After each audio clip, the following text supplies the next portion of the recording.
Buen día compañeros, nosotros vamos a exponerles sobre la base de datos World Value Survey.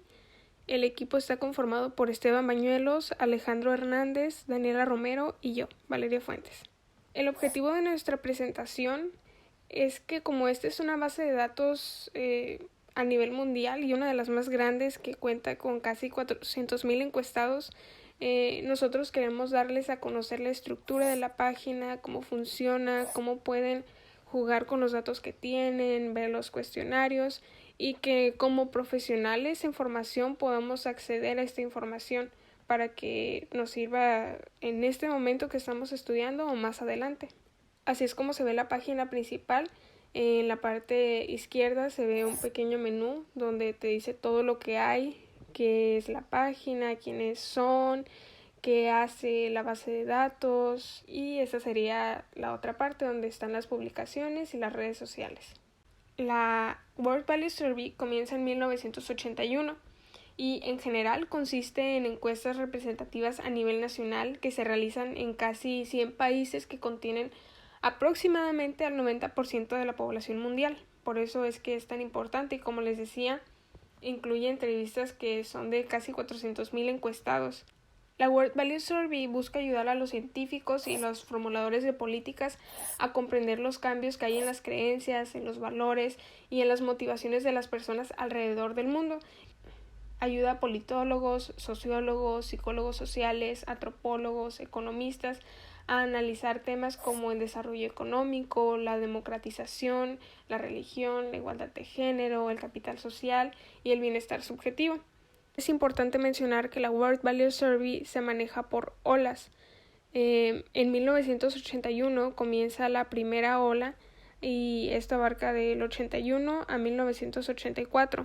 Y como este proyecto tiene origen europeo, las primeras olas de la World Value Survey fueron de énfasis eurocéntrico y tienen poca representación en África y el sudeste asiático. Las olas que les menciono duran aproximadamente entre 3 y 5 años, y entre cada ola hay un periodo también muy similar de 5 años, 4 años por ahí.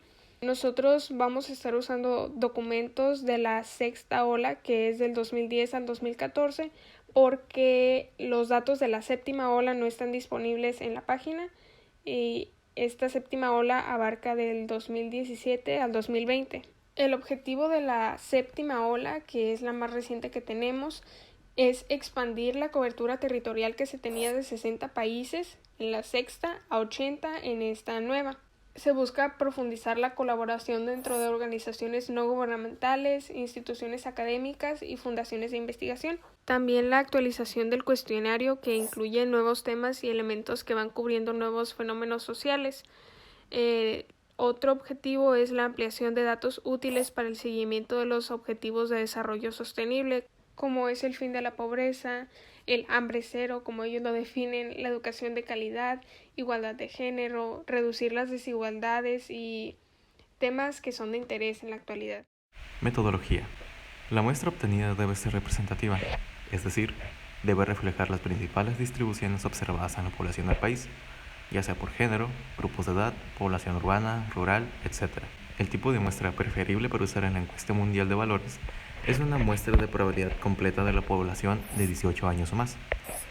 Recordemos que el muestreo de probabilidad es una técnica en la que las muestras se recolectan en un proceso que brinda a todos los individuos de la población las mismas posibilidades de ser seleccionados.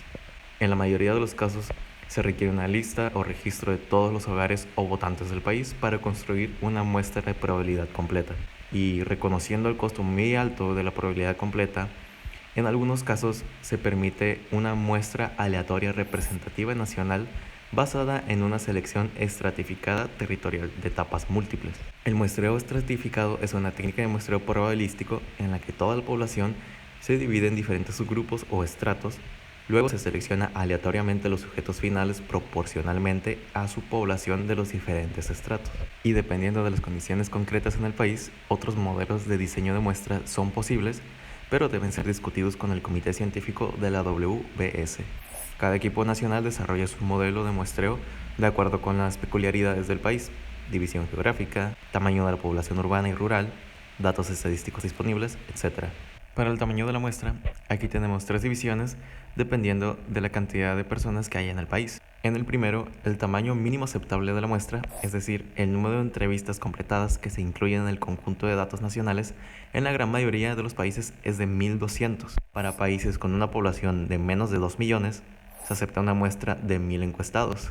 Y en tercero, los países con mayor población y mayor distribución de la población, como Rusia, China, Brasil y Estados Unidos, deberían apuntar a un tamaño de muestra mayor de un mínimo de 1.500 encuestados. También los investigadores pueden reducir el límite de edad mínima siempre y cuando se alcance el tamaño de la muestra mínimo requerido para la población de más de 18 años. La WBS se basa en la experiencia del equipo nacional con respecto al tamaño óptimo de la muestra nacional en un país en particular. Las respuestas de los encuestados se pueden registrar en un cuestionario de papel, PAPI, o mediante CAPI, que es entrevista personal asistida por computadora. La aplicación de otros métodos de recopilación de datos, como lo es el panel de internet, entrevista postal y entrevista telefónica, es posible, aunque requiere una justificación por parte del equipo de la encuesta y la garantía de una cobertura de población del 95%. La posibilidad de aplicación de cualquier método de encuesta alternativo en lugar de PAPI o CAPI se considera país por país y requiere la aprobación del comité científico de la WBS. El cuestionario es una herramienta de investigación extensa que comprende 290 preguntas y mide valores culturales, actitudes y creencias hacia el género, la familia y la religión, actitudes y experiencias de pobreza, educación, salud y seguridad, tolerancia y confianza social, actitudes hacia lo multilateral, instituciones, diferencias culturales y similitudes entre regiones y sociedades.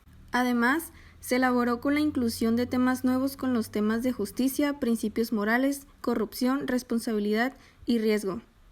El cuestionario se estructura a lo largo de 14 subsecciones temáticas, de la siguiente manera: valores sociales, actitudes y estereotipos con 45 ítems, bienestar social, 11 artículos, capital social, confianza y membresía organizacional, 49 ítems, valores económicos, 6 artículos, corrupción, 9 artículos, migración, 10 artículos, índice postmaterialista, 6 ítems, ciencia y tecnología, 6 artículos, valores religiosos, 12 artículos, seguridad, 21 artículos, valores y normas éticas, 23 artículos, interés político y participación política con 36 artículos, cultura política y regímenes políticos con 25 artículos y por último demografía con 31 artículos. El tipo de preguntas que más predomina en los cuestionarios son las preguntas dicotómicas, que son aquellas que solo presentan dos opciones posibles, y la escala de Likert, que a diferencia de las preguntas dicotómicas, esta nos permite medir actitudes y conocer el grado de conformidad del encuestado con cualquier afirmación que le propongamos. Después del muestreo, cada país se queda con una muestra nacional representativa de su público. Luego, estas personas son entrevistadas durante un periodo de tiempo limitado decidido por el Comité Ejecutivo de la Encuesta Mundial de Valores, utilizando los cuestionarios estructurados uniformemente. La encuesta se lleva a cabo organizaciones profesionales que utilizan entrevistas personales o entrevistas telefónicas para áreas remotas.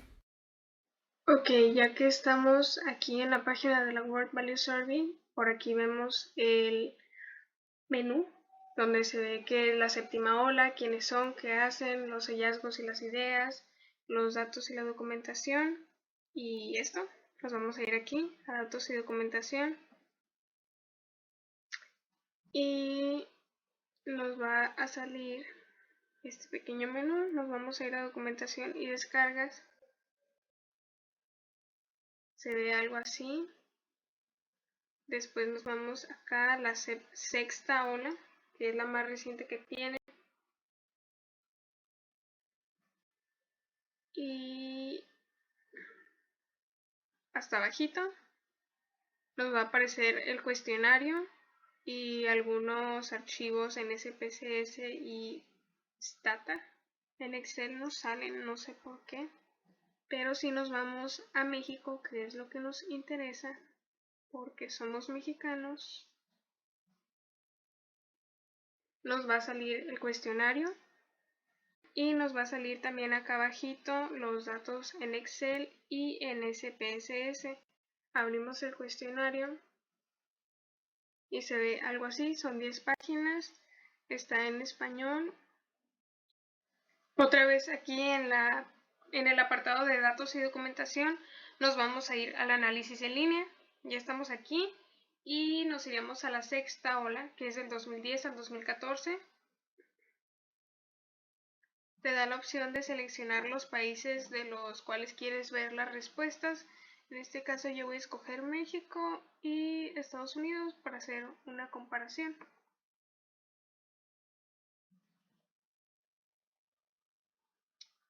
Y aquí te ponen todas las preguntas. Nos vamos a ir a la número 57, que es una pregunta básica, el estado civil. Y aquí te aparece, sale la variable. Y aquí las respuestas: casado, viviendo juntos como casados, divorciado, apartado, tal. Esto que dice norte sería el número total de la muestra o de casos. En México son 2000 y en Estados Unidos son 2232. Aquí aparece el porcentaje de personas que eligió esta respuesta y acá arriba puedes cruzar la pregunta del estado civil con otra variable como podría ser el sexo.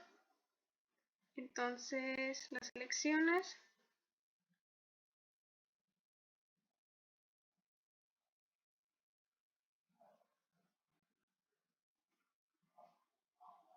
y te salen las respuestas en relación con el sexo masculino y, bueno, aquí sería el masculino, y con el sexo femenino. Cuando abrimos el programa de Excel se ve la hoja de cálculo y es muy parecida al que nosotros hicimos con la base de datos del coronavirus. Hasta arriba aparecen todas las preguntas y pues aquí están las respuestas de muy importante, no tan importante. Y aquí está el número de entrevista, que no sé por qué sale con 1.999, pero igual si nos vamos hasta abajo podemos saber cuántas son.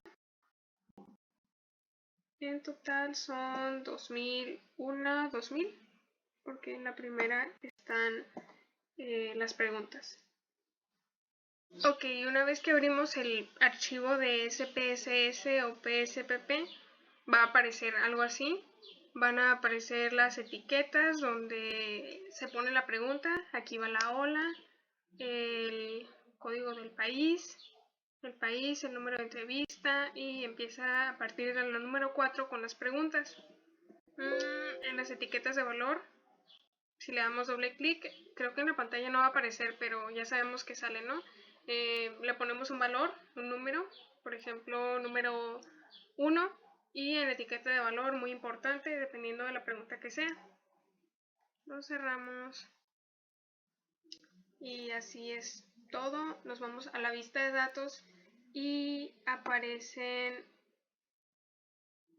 todos los casos que respondieron.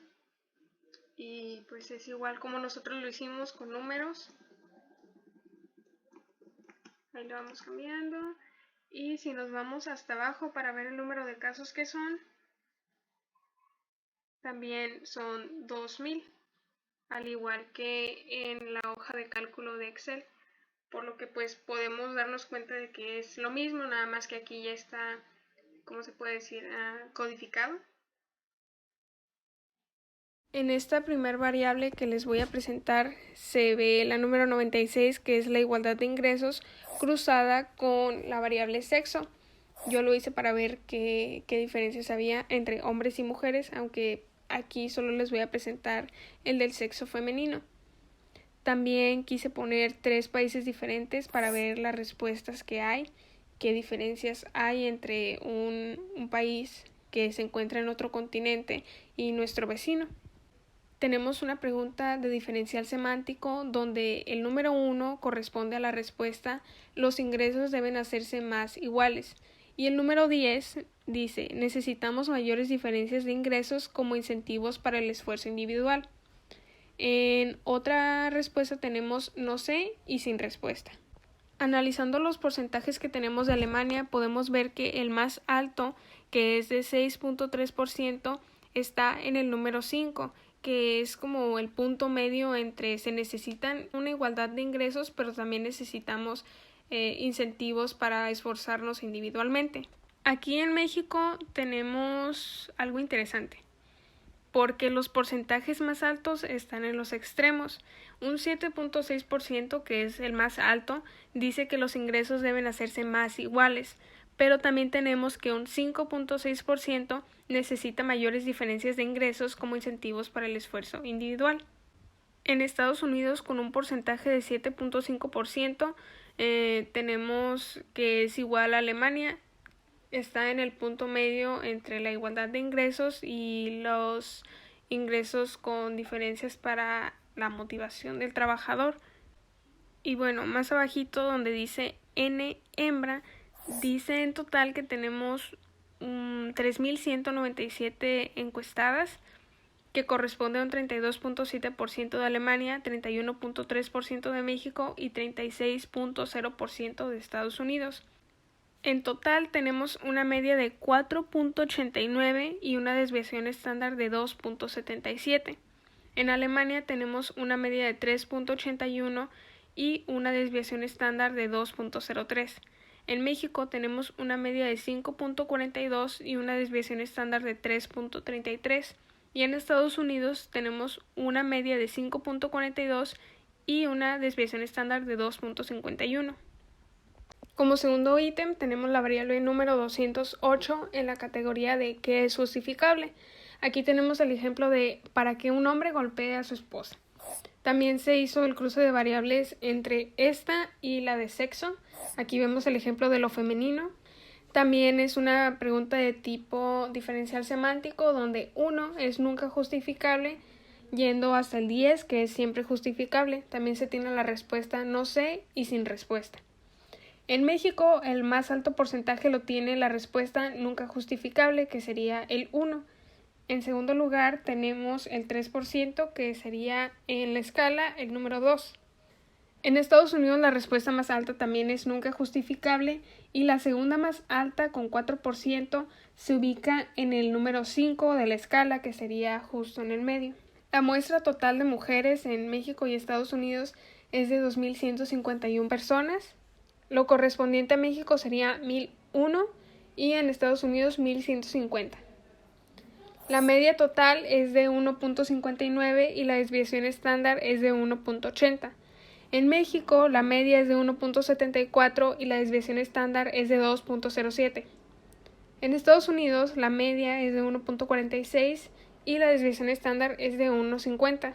En esta misma pregunta, pero ahora cruzada con el sexo masculino, tenemos igual que la respuesta más alta en México es nunca justificable con un 79.1% y la segunda respuesta más alta también es el número 2 con 4.8%. En Estados Unidos la respuesta más alta es nunca justificable con 82.1% y la segunda más alta también, igual que en el otro caso, es 5 con un 4.9%. La muestra aquí de hombres es de 2.082, en México es de 999 y en Estados Unidos 1.083. En la gráfica que tenemos a un lado corresponde al sexo masculino también, pero esto es únicamente de México. En la misma pregunta, justificable para que un hombre golpee a su esposa.